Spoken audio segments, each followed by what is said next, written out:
Ryan Reynolds here from Mint Mobile. With the price of just about everything going up during inflation, we thought we'd bring our prices down. So to help us, we brought in a reverse auctioneer, which is apparently a thing. Mint Mobile Unlimited Premium Wireless. How to get 30, 30, bit to get 30, bit to get 20, 20, 20, bit to get 20, 20, bit to get 15, 15, 15, 15, just $15 a month? Sold! Give it a try at mintmobile.com/switch. $45 upfront payment equivalent to $15 per month. New customers on first 3-month plan only. Taxes and fees extra. Speed slower above 40 gigabytes. See detail. When you need mealtime inspiration, it's worth shopping Kroger for thousands of appetizing ingredients that inspire countless mouth-watering meals. And no matter what tasty choice you make, you'll enjoy our everyday low prices. Plus, extra ways to save, like digital coupons worth over $600 each week and up to $1 off per gallon at the pump with points. So you can get big flavors and big savings. Kroger, fresh for everyone. Fuel restrictions apply. There's no better feeling than a personal win, and the State Farm Personal Price Plan can help you do just that. Talk to a State Farm agent today to learn how you can bundle and save with the Personal Price Plan. Like a good neighbor, State Farm is there. Prices are based on rating plans that vary by state. Coverage options are selected by the customer. Availability, amount of discounts and savings, and eligibility vary by state. Thanks for choosing this free Anfield Index podcast. If you'd prefer to listen to this or any of our other shows without adverts, then now's the time to check out Anfield Index Pro. With AI Pro, you can supercharge your entire listening experience.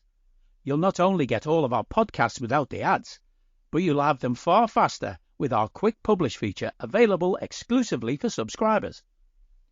AI Pro also puts you in the heart of our sound studio, with an option to listen to many of our shows live and interact with the podcasters in real time as the shows are recording. Upgrading couldn't be easier. AI Pro is available on all popular podcast platforms. Just head on over to AnfieldIndexPro.com and get started today. Hello, welcome to the Daily Red, your lunchtime catch-up on all things Liverpool FC and your daily reminder that the Reds are top of the league. Not just top of the Premier League, but top of the Champions League as well. Aston Villa losing last night means that Liverpool are the only team to win all 4 games. The only team. And remember, this, when it was made, this was the nightmare draw. We'd gotten one of the hardest runs of any team. And here we are 4 games in, and we're the only team to have won all 4 games. That is something that Arne Slot and the players and all of us fans should be really excited by. Now, we shouldn't get carried away. It doesn't necessarily mean anything. But it does give us a very clear path to a top 8 finish and an automatic berth in the last 16, not having to go through the playoff nonsense. We are 2 points ahead of Sporting, Monaco, Brest and Inter, 3 ahead of Barcelona, Dortmund and Villa, 4 ahead of Atalanta, who sit 9th. They're the first team in the group that would go into the playoff round, and 5 ahead at least of everybody else. We're in such a strong position here. 2 more wins should guarantee us a top 8 finish. At most, 2 more wins. That's a really, really good position for Liverpool to be in. We have one of the best attacks in the competition. I think there's only 3 teams, who have scored more goals than us. Bayern, but they got, I think, 9 of their goals in 1 game. Barca, who, to be fair, are playing very well. Dortmund, they've got 13. Barca have 15, Dortmund have 13. And Bayern have 11. And then it's us, Monaco, City, and Dinamo Zagreb have 10. So we're among the best attacks. Defensively, we've conceded 1 goal. Same as Aston Villa, who conceded a goal last night. Now, Atalanta and Inter are yet to concede a goal, but they haven't played the same level of competition that we have played. Inter obviously beating Arsenal last night by 1-0. hopefully that chips away a little bit further at the confidence of Arsenal. Big game at the weekend, away to Chelsea. Lost to Newcastle last weekend. Lost to Inter last night. A loss to Chelsea at the weekend would be hugely beneficial to us if we can beat Villa. So on Villa, they've had a pretty good start to the season. They're 6th in the league. They are level on points with both Arsenal and Chelsea. They've won 5 of their 10 Premier League games. They've drawn 3. They've lost 2. They've scored 17 goals, so their attack is functioning well. But they have conceded 15 in the league. And that's not great.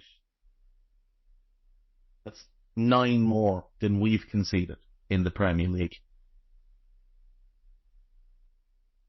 They beat West Ham away. West Ham are in dreadful form.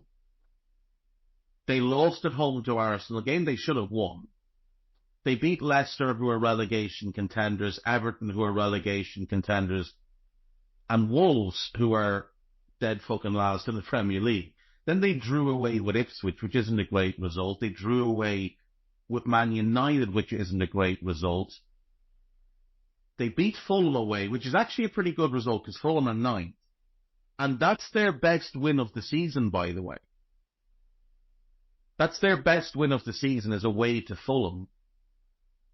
Then they drew with Bournemouth, which isn't a bad result. Bournemouth beat Arsenal and then City either side of that. But if you're a top 4 contender, you should be expecting to beat Bournemouth at home in the manner that we beat them at home.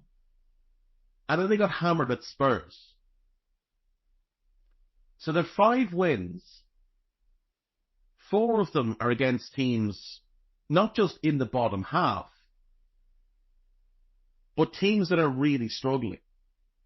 Teams that are potential relegation contenders. As we pull up the league table, Fulham are 9th. Okay, so they beat them. They beat West Ham, who are 14th. Leicester, who are 15th. Everton, who are 16th.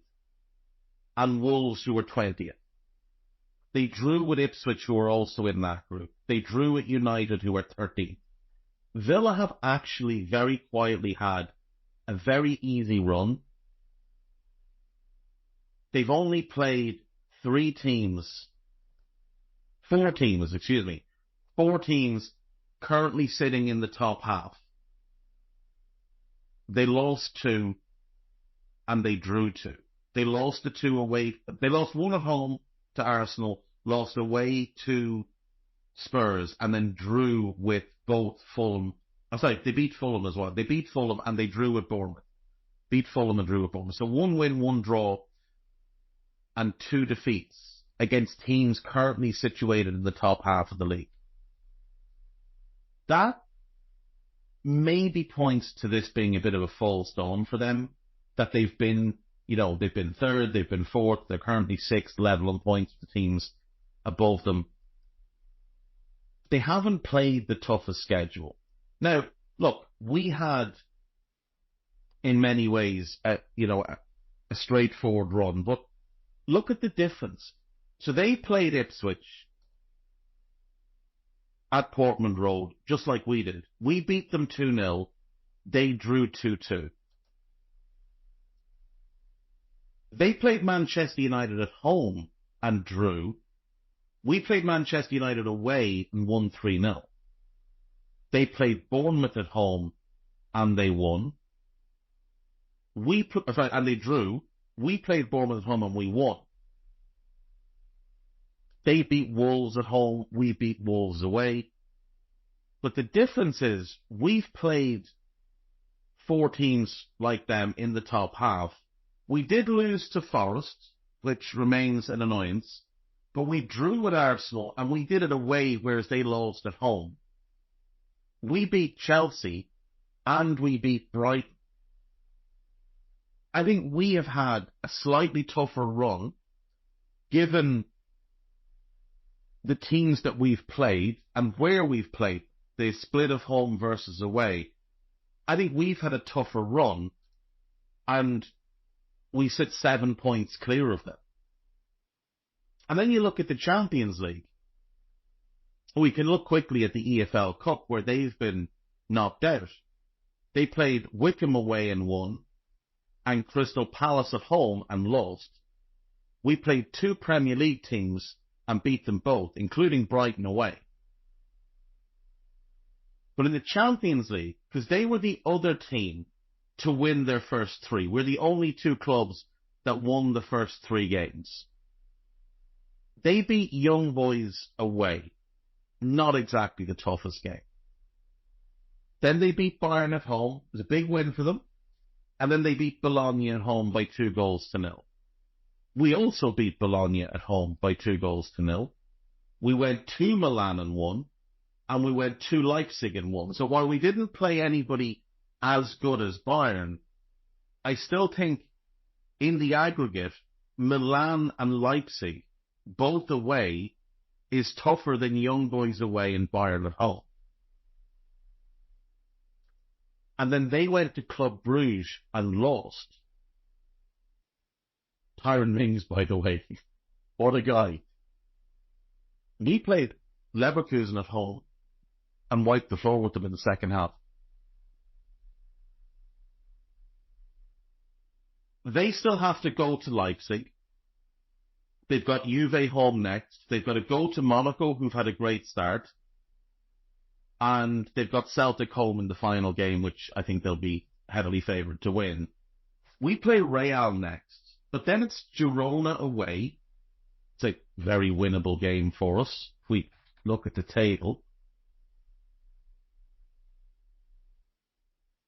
Girona are 29th. 1 win and 3 defeats from their 4 games. Then we play Lille. Now, Lille are decent. But they're 14th. 2 wins, 1 draw, 1 defeat.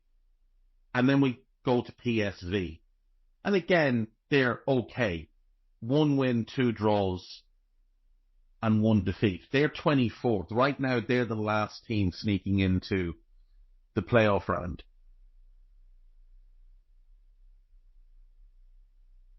That's kind of an aside to what I was talking about, but I think so far we're outperforming Villa and we've had a tougher run of games. So going into Saturday night, I think we can be quite confident that we're getting them at the right time and that we should take 3 points in this one. To bounce back to what I was saying about the Champions League, the games we have left are very favourable. Real are really poor at the moment. They're currently sitting in 18th. Then Girona in 29th, Lille in 14th, and PSV currently 24th. There's no reason for us to not think we can win those 4 games. There really is not a single reason for us to have anything other than confidence that we can win those 4 games. Run the board and finish top. And it's right in our hands right now. Now, I don't think there's any difference between finishing 1st and 8th. As long as you get through. But I do think there's a psychological factor to it. If you've won 8 games, you've beaten everybody you've played, home and away, I do think when you hit the last 16, you'll have a psychological edge because you know you've beaten everybody in front of you. Then you get the 2 games in the last 16, the 2 in the last 8, the 2 in the last 4, and the final. And you're building momentum the whole way. And I know Dan Kennett doesn't believe in momentum, but I think in cup competitions, especially with this format, I think it is real.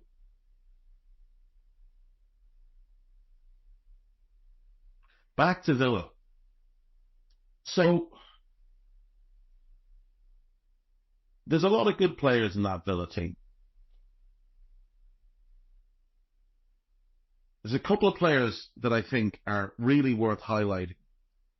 Amadou Onana came in from Everton in the summer. He has been really, really good for them. Now, in the last couple of games, his form has dropped.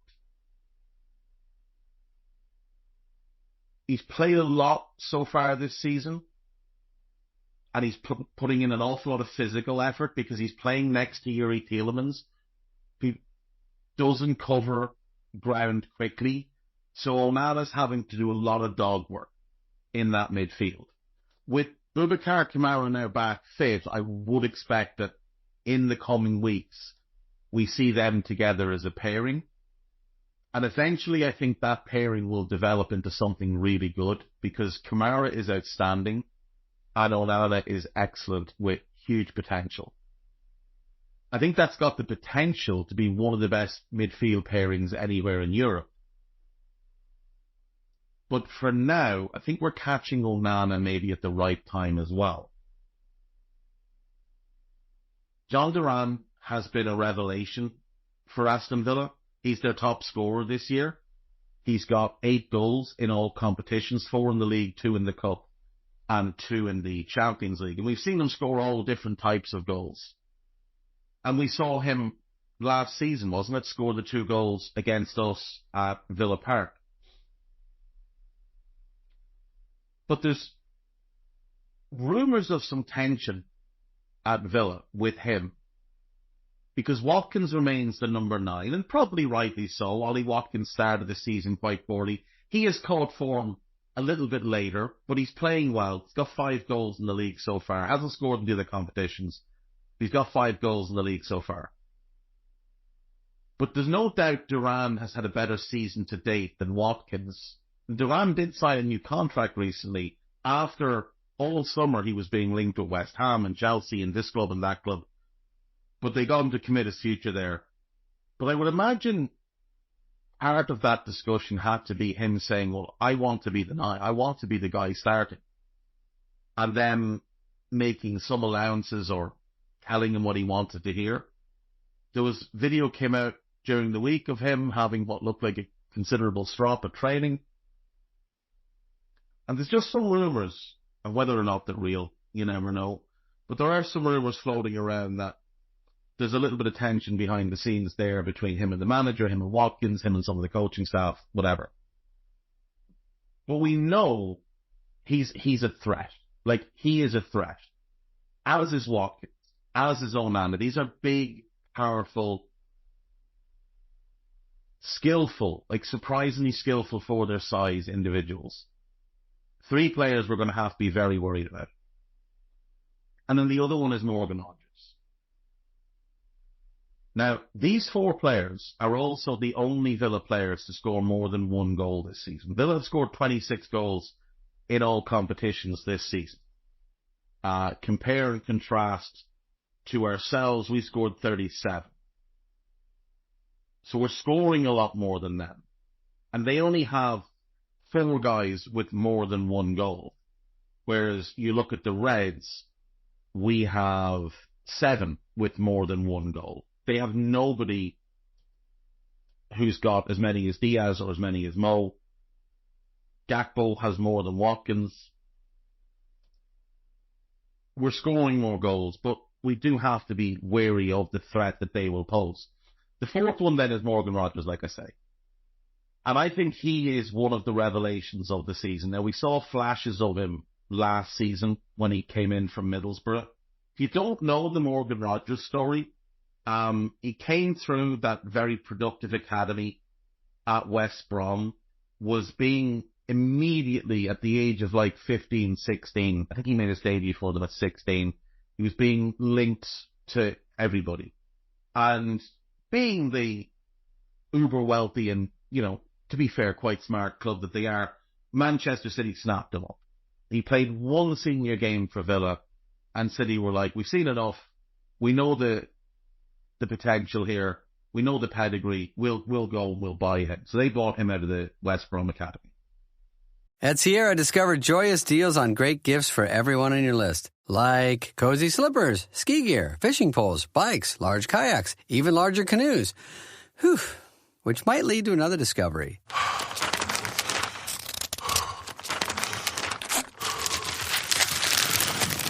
Wrapping gifts is the only sport you need to stay fit this season. 'Tis the season to discover great gifts at unexpectedly low prices. Sierra, let's get moving. At the Home Depot, the holidays have arrived. And so is all my family. So I'm working on keeping up with the laundry. The Home Depot is here to help with Black Friday savings up to 40% off select appliances. Spend less time doing laundry with smart, efficient appliances from Samsung, ranked #1 in customer satisfaction. Perfect. Less laundry time means more family time. Get Black Friday savings now with free delivery and financing on select appliances at the Home Depot. Visit jdpower.com/awards for more details. Offer valid November 6th through December 4th. U.S. only. See store or online for details. Add excitement to your holidays with Ohio Lottery Holiday Scratch-Offs, including $1 holiday cash and $5 holiday lucky times 10, or holiday bonus millions with a 200 times multiplier and a $2 million top prize. Plus, enjoy second chance drawings where you can win 10 times, 100 times, or 1,000 times the price of your ticket. Scratch-Offs make the perfect gift, and best of all, there's no wrapping required. Lottery players are subject to Ohio laws and commission regulations. Play responsibly. I don't need a VPN. I've got nothing to hide. This is what I used to tell myself before I hooked up with LibertyShield.com. Not only is my home internet now fully encrypted, but I can now access all the websites I want, whenever I want, and do so from absolutely anywhere. As a Liverpool fan, I love to know I can now watch every match, regardless of whether it's on UK TV or not. My Liberty Shield VPN makes sure nothing is blocked and guarantees me super fast streaming speed throughout that match. You can get connected right now with their software package, which includes a 48-hour no-obligation free trial and instant access to their apps for Apple, Android, Fire TV, PC, Mac and Android TV. Or go a step further like I have and get one of their pre-configured VPN routers. These small but powerful devices allow you to easily connect every device in your home to VPN, making it the perfect solution for smart TVs, Mac boxes, and games consoles. Visit LibertyShield.com today and use coupon code AIVPN25 to get 25% off at checkout. And he never got his opportunity at Man City. He went on loan to Lincoln, and he had quite a productive loan there. Then he went on loan to Bournemouth in the Championship. It didn't work out. They had ambitions of promotion, and playing a young lad on loan just didn't fit in with what Scott Parker wanted to do. The following season he went on loan to Blackpool, and it wasn't good. Like, it really wasn't good. But confidence at the club was low. They were battling relegation, and they didn't want to commit to giving a young player all that he needed. So that loan didn't work. And City decided at that point, he's not making the grade. He's had a League One loan that went well, but he's had 2 Championship loans that haven't been great. He's too far away from the level we need him to be at for us to really invest here. So they gave up on him. As many Premier League clubs do with many young players, they gave up on him. And they sold him to Middlesbrough for a fee, I believe, that was about £3 million. Summer of 2023. He joins Borough, and under Michael Carrick, he does really well. And he has a great run in the EFL Cup. And from the start of the season until the end of the January transfer window, he plays 33 games, scores 7 goals, playing as a winger and attacking midfielder.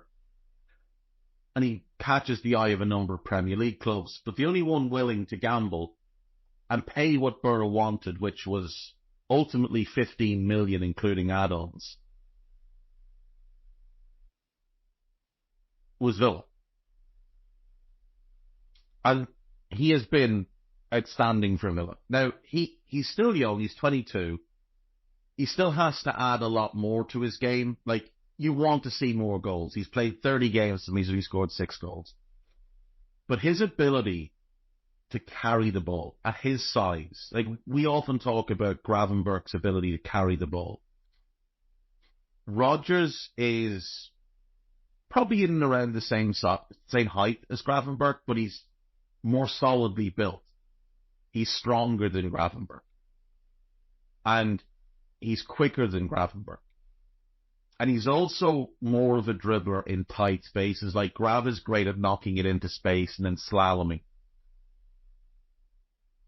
Rodgers kind of jinxed through people. And he offers Villa something that's very unique. You don't see players his size with that type of dribbling ability, that type of pace, that type of direct nature. Semenyo's probably the only other one in the league that you could really look at. But Rodgers is the player that concerns me most ahead of Sunday, or Saturday night. Don't know why I keep saying Sunday. Saturday night. It should be a Sunday game. Like, this should be a Super Sunday game, but, you know, there's other big games on this weekend. 8 p.m. on a Saturday, by the way. Get to fuck. Rodgers is the one that concerns me most. Of the four, for me, there are four players that when I look at Villa, I think if we stop them, the rest can't beat us. Not without them. The rest can help, but they can't beat us without them. Duran, Watkins, Onana, and Rodgers. And like I said, Onana, his form has slipped a little bit. Watkins is playing well. Duran is playing well, though not scoring as frequently maybe as he was. But Rodgers is just the one because of where he plays, how he plays. I think he's the one we need to be most aware of. His position on the pitch, where he's picking the ball up, and how quickly we're getting somebody to him. If you give him time and space, he's going to hurt you. And like I say, there's other really good players in that Villa team. You know, the goalkeeper's excellent, Emi Martinez. Really, really good. Defensively, Cons is good. Pau Torres is good. We know Digne is not a great defender. And I think Lowe's had pretty good luck against him, pretty good success against him through the years. The big weakness is either right back if it's Matty Cash, but if he's injured, Konza has to go there, and then the weakness becomes that right side centre-back position, because Diego Carlos, frankly, it just isn't. He's not good enough for a club like Villa that have ambitions of top four and Champions League and all the rest. So there's issues in their defence that we can exploit. And, you know, we're seeing that in the results as well. Like, I highlighted that we're scoring a lot more goals than them. Overall, we've conceded 10 goals in our 16 matches so far this season. Villa have conceded 19 goals in their 16 matches. And they've played an easier slate of games than us. So we're scoring a lot more. We're conceding a lot less. Their goal difference on the season is +7. Ours is +27. That's recipe for a good day for Liverpool. If we stop these players, they can be effective. But like I say, the goalkeeper is very good, but there's flaws in that defensive line. In the midfield, Onana is excellent. Kamara is outstanding. I really like Jacob Ramsey. Now, I don't think he's quite kicked on, but he dealt with a lot of injuries for pretty much 2 seasons. But I think he can be a very dangerous player, and he's been good against us in the past. Yuri Tielemans is a good player. He's just quite slow. I'm not a big fan of McGinn, but I do appreciate what he brings to the team. Barkley's having this bizarre renaissance in his career, having kind of been written off by everybody a few years ago. The last time he was at Villa on loan, he started brilliantly and then got injured and was garbage when he came back. Then he went to Nice, had a decent season there, and then he had a great year at Luton last year. But everybody had written him off in 2022 when Chelsea let him go. But to his credit, he's just performed very, very well. And frankly, I think he should have gotten an England call-up last season. It's a strong midfield group. There's no question it's a very strong midfield group. And then in attack, you've got Duran, you've got Watkins, you've got Rodgers. You've got Leon Bailey, who's a bit of a pain in the arse to play against, and you've got Philogene, who's a quality player as well. Like, this is a good squad. There's no doubt about it. And they've got Ian Matson, who can play left back or on the wing, another player to be wary of, but not necessarily going to be starting against us. They're good. They're having a good season. I think we should beat them. I don't think it's a thing where we could beat them. I think it's a thing where we should beat them. I think we're just flat out a better team. I think we're playing better. And I think we've proven over the season thus far that we are the better team. So they're expected to have no Barkley and no Cash for this game, which likely means they're going to line up Martinez in goal. Konza probably goes right back. Now, they've got other options there. They could potentially start the young Serbian, Nedeljkovic, who they're very high on. He's played 6 times already this season. They could start him at right back, but that would be very risky against Cody Gakpo or Luis Diaz, both of whom are in great form. I think Konza starts right back and Carlos comes in the middle next to Pau Torres. Digne at left back. Midfield, I'm expecting Onana and Tielemans, with McGinn, Rodgers, and probably Jacob Ramsey. Now, the alternative is they go Bailey, Rodgers, and McGinn plays on the left. But I think they'll go McGinn on the right, Ramsey on the left. They like that. Emery likes that Ramsey matchup against Trent from the defensive side of things. Remember the season before last, we were having that really good run when Trent started the inverting thing, and then against Villa, Ramsey tracked him into midfield and completely subdued him, and we got nothing out of it. They drew 0-0. And then last year, McGinn, I think, started left wing, and he didn't track him, and Trent ran the game. We beat them 3-0, and we were great. I expect Ramsey to start on the left, so McGinn on the right, which is a good thing for us, because McGinn is not going to beat Costas down the line or anything like that, whereas Bailey is much tougher to deal with.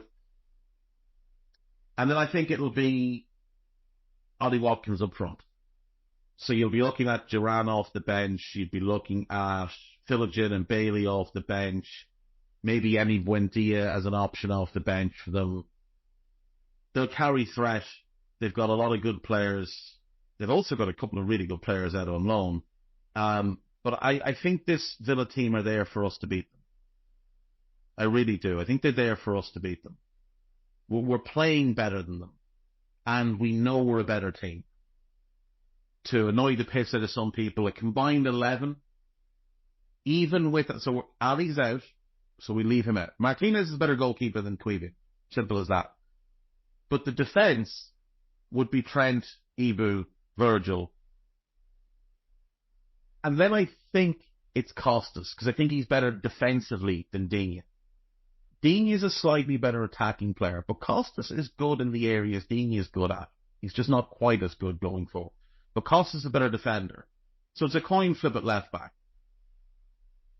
Midfield, McAllister over Tielemans for sure.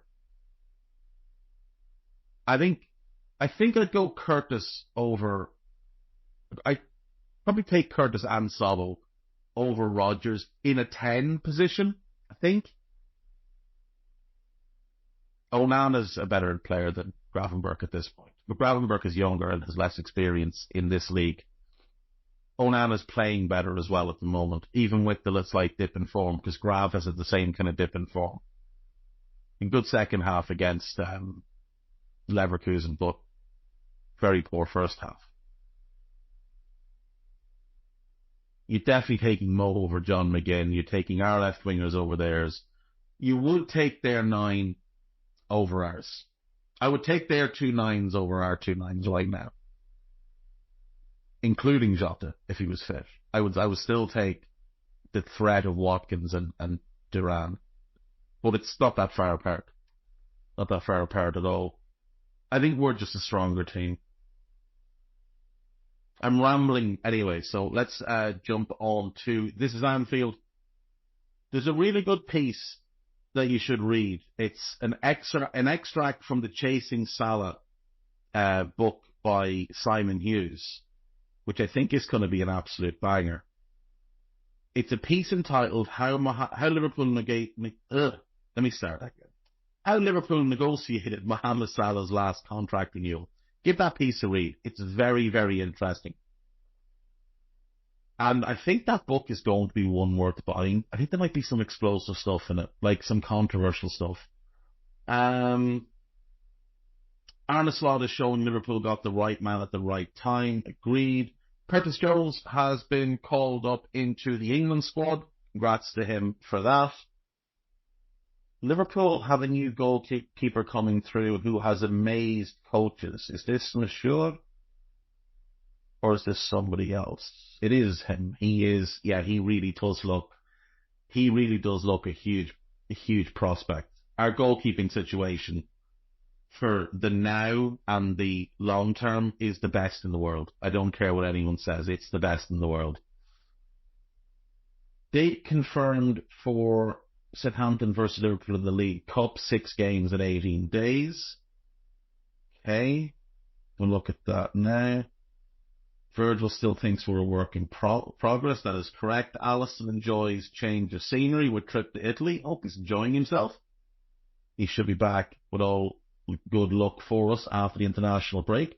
So, we will play Southampton on Wednesday, December the 18th. That's an 8 p.m. kickoff, and the game will be on Sky. So we play Fulham that weekend, then Southampton, and then we go to Spurs. It's not too bad. So our fixtures after the international break up until the end of this calendar year. So we've got Villa, then it's the break, and then we go Southampton away, win a win. We're winning that game. Real Madrid home, very winnable. City home, very winnable. Newcastle away is tough. That's a tough game. Everton away is tough, but we should be going there and winning. Girona away, win. Fulham home, win. Southampton away in the Cup. It'll depend on what team he puts out, but I still think win. Spurs away is tough. Leicester home, win. West Ham away, God knows. West Ham at the moment, we'd wipe the floor with. We don't know what they'd be like come then, but let's just say it's a game we should win. For all the talk of how difficult things were going to get for us, when you look at that list of fixtures, which is 11 games, Real, City, Newcastle, Everton, and Spurs are the only games that stand out to me as like they're tough games. That's 5 of 11. All the rest, I think, are pretty straightforward for us. Real are in bad form. City are in terrible form. Newcastle have not been particularly good this season. The Ev are dreadful, but it's the derby. And then Spurs, who you just don't know what they're going to be. They're like a box of frogs. They're absolutely mental. Absolutely mental. They're the maddest team in the league. Like, they're the only team in the league when they're 2 goals down, you think they might win this game. And when they're 2 goals up, you think they might lose this game. There's just such variance with them. But if we can beat Real and we can beat City, things really start to open up for us. We'll be 5 points clear of City. We could potentially have a 10-point lead on Arsenal, depending what happens this weekend. City have Brighton this weekend as well, by the way. So that's not easy. They're away to Brighton. That's really tough. If they lose and Arsenal lose again, and all of a sudden we come out of this weekend 5 points clear of City and 10 points clear of Arsenal, and then we beat City and go 8 points clear of them after the international break, we would be in an incredibly strong position. An incredibly strong position.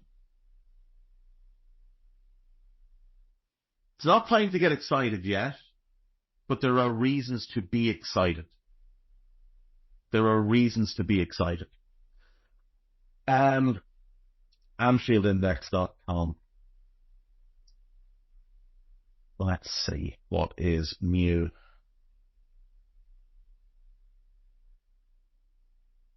Journalists, Liverpool have started talks with 52 million midfielder ahead of January. That is a picture of Aurelien Tchouameni. If we landed Tchouameni in January, I think it might be time to get really excited. There's another piece about Tchouameni. There's a preview of the Villa game. There's a piece about Arne Slot and his transfer plans. And then there is a piece about Real Madrid accelerating their push for Trent. I wonder if Trent isn't going to sign a new deal, and right now I'm leaning towards he's probably not. Next week tomorrow I might be feeling differently. Right now I'm leaning towards Trent is not going to sign a new deal. I wonder, is there a deal in January where Trent goes to Real and Tchouameni comes to us? And we go and we buy a new right back.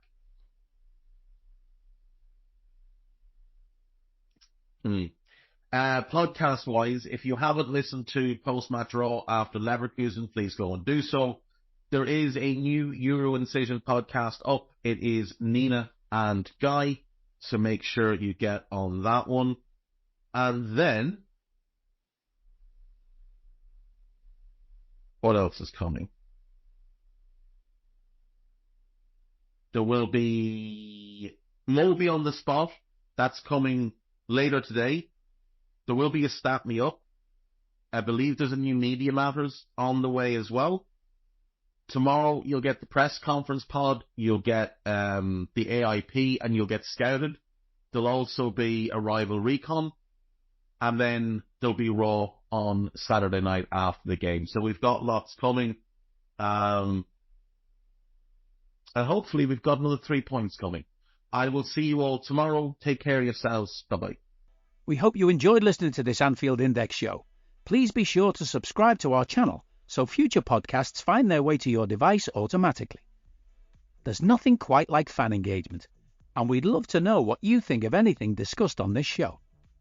The best way to get in touch is over on our free Discord community, where both podcasters and listeners debate the hottest LFC topics 24/7. Sign up free now at AnfieldIndex.com/Discord. You won't regret it. You can also follow us on Twitter at Anfield Index and find us on Facebook by searching for Anfield Index. Oh, and before you go, we'd love it if you could leave us a 5-star review on your favourite podcast app. It only takes a couple of seconds, and it means the world to the people who create these free shows.